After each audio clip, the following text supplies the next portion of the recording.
పక్కింటి వాళ్ళకి అప్పుగా పప్పు ఉప్పు ఇవ్వచ్చు గానీ భార్య అప్పుగా ఇచ్చేస్తే దాని వల్ల వచ్చే ఇబ్బందులు ఎలా ఉంటే ఫన్నీగా చూపించడానికి వచ్చేస్తున్నారు iSmart, Immanuel and team. So let's welcome them.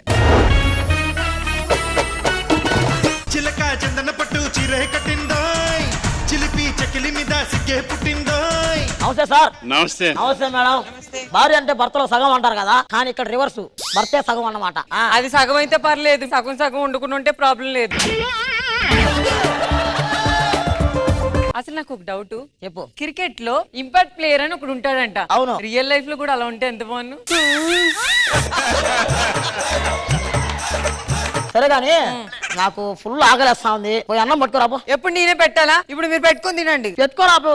లేదండి, మీరే పెట్టుకొని తినండి.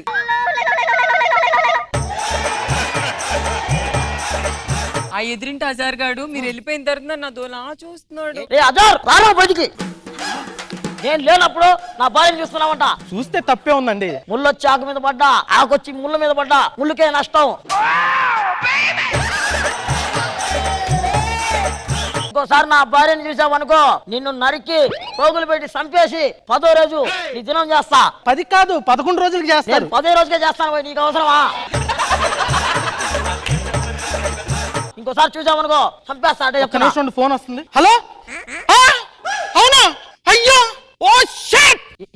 ఏమైందా సార్? యాక్చువల్ గా నేను ఇంట్లోంచి పారిపోయాను. మా నాన్నకు 100 ఎకరాలు ఆస్తి, నాకు పెళ్ళం పిల్లడు ఉన్నాడని అబద్ధం చెప్పా. ఇప్పుడు చూడటానికి వస్తున్నాడు. ఇప్పుడేమో నాకు పెళ్ళం లేదు. పెళ్ళం కోసం నటించమని 20 ఎకరాలు ఇస్తా అన్న, ఎవరు రావట్లేదు. 20 ఎకరాలా? ఒక్క నిమిషం ఆగు.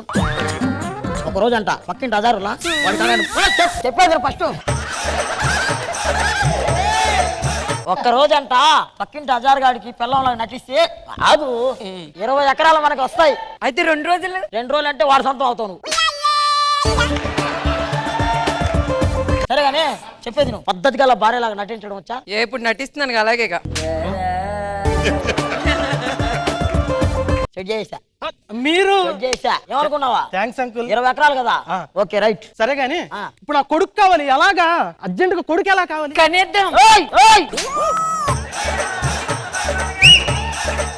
అనేద్దాం అంటావేందా? అయ్యో, ఇప్పుడు కొడుకు కావాలి. ఎలాగా? కొడుకు కావాలి అంతే కదా. 5 ఎకరాలు ఇస్తావు వాడికి.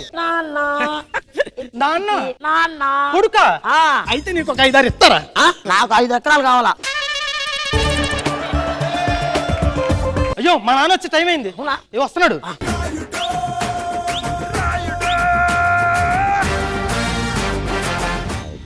రాయుడు, పెద్ద రాయుడు. పెద్ద రాయుడు కాదు, పెద్ద గేమ్ రాయుడు అని రాసుకోవాలా?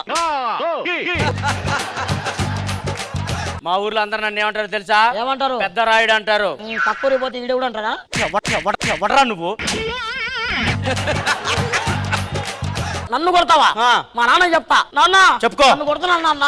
నాన్న సార్, నాన్న ఎలా ఉన్నా? సరే బాగున్నాను రా. నిన్ను చుట్టానికే వచ్చాను. అవునా? ఏదిరా నా కోళ్ళు, ఏదిరా నా మనవడు? ఏదిరా? ఎంత సాంప్రదాయంగా ఉన్నా మళ్ళీ. మనవడేట్రా? మనబడా? చాలా హ్యాపీగా ఉంది. నేను ఒక 2 రోజులు ఇక్కడే ఉండి వెళ్ళిపోతా నా మనవడితో ఆడుకొని. సరేనా? ఓకే. నాన్న టవల్ మర్చిపోయాను తేవా. నా కొడుక్కి ఒక రొమాన్సిక్ సెన్సే తెలియదు. ఇంట్లో కోళ్ళ పిల్ల ఉంది కదా, పిలిచి లోపలికి సెకండ్ మనం ఏదో చేయొచ్చు కదా. అమ్మాయి, కోడల పిల్ల, కోడల పిల్ల. కొడుకు కొంచెం స్నానానికి వెళ్ళాడు.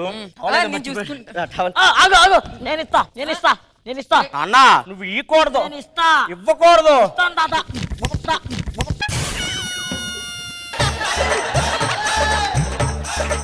నువ్వు ఇవ్వకూడదు. నువ్వు వెళ్ళిపోమ్మా, నువ్వు వెళ్ళిపో.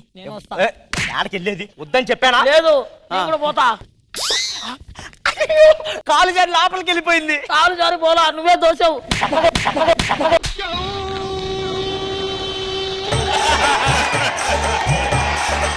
చెప్పకూడదు అది బయటికి. నేను చెప్తా. చెప్పకూడదు. చెప్తా. ఏం చెప్పారు? కాళ్ళు కాలు జారి బాత్రూమ్ లోపలికి వెళ్ళింది. కాలు జారి పోలేదు, తాతే దోశాడు.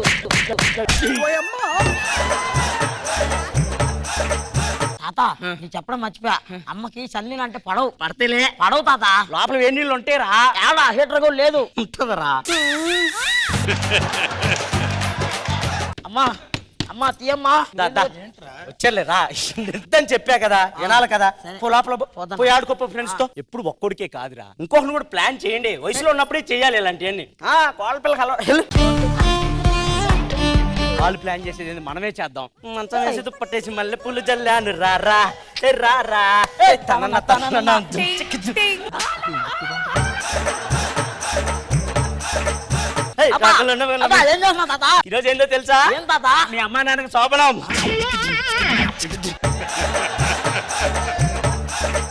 మా అమ్మ నాకు శోభనం ఇప్పుడు వద్దులే తాత.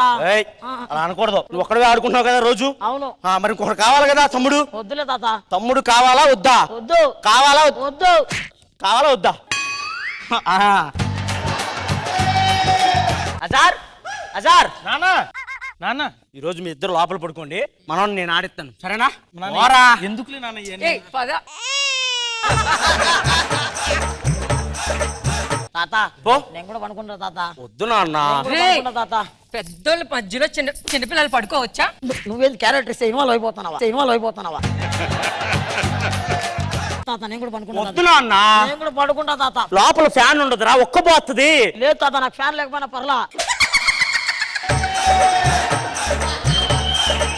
వద్దు నాన్న, నేను ఒక్క పోతా. చెమట్లు పడితే నాన్న. చెమటలు పట్టినా ఇంకో పర్లా. గంటలో చూడు అమ్మ చెమటలతో వచ్చింది బయటికి. నా మాట వే. నేను పోతా. వద్దా నాన్న? పడుకో, పడుకో. కాలుపోయి, పోయి కాలుపోయి.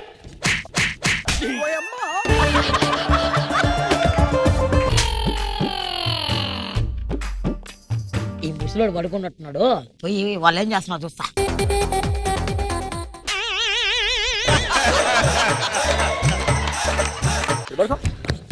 తాత తాత వాడు పోయి పడుకుంటా తాత. వద్దు నాన్న. ప్లీజ్ తాత.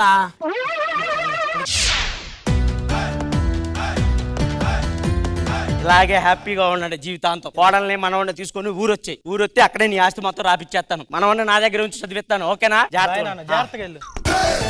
అంకుల్ థ్యాంక్స్ అంకుల్, నీ వల్ల మంచిగా యాక్టింగ్ చేసే భార్య దొరికింది. మా నాన్న కూడా మారిపోయాడు. Thank you uncle. Thank you దేనికి రా? మీ భార్యను తీసుకోండి. ఆస్తి ఇస్తా అని చెప్పి తిన్నావు కదా. నాకు ఫస్ట్ టైం కాకుండా నువ్వు అంతా చేసుకున్నావు కదరా. ఏమండి? ఏమండి అంటావు?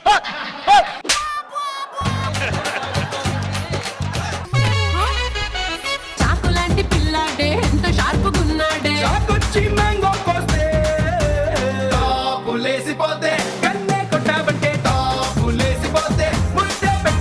కృష్ణ భగవాన్ గారు ఎలా అనిపించింది ఈ స్కిట్? ట్విస్ట్ బాగుందండి. ఇమాన్యుల్ చాలా బాగా చేశారు. ప్లాన్ బాగుంది, పెర్ఫార్మెన్స్ అన్ని చాలా ఇన్వాల్వ్ అయి చేశారు. బాగుంది.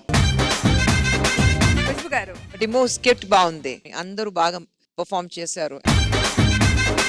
So judges iSmart Emmanuel and team కి మీరు ఇచ్చే స్కోర్స్. కృష్ణ భగవాన్ గారు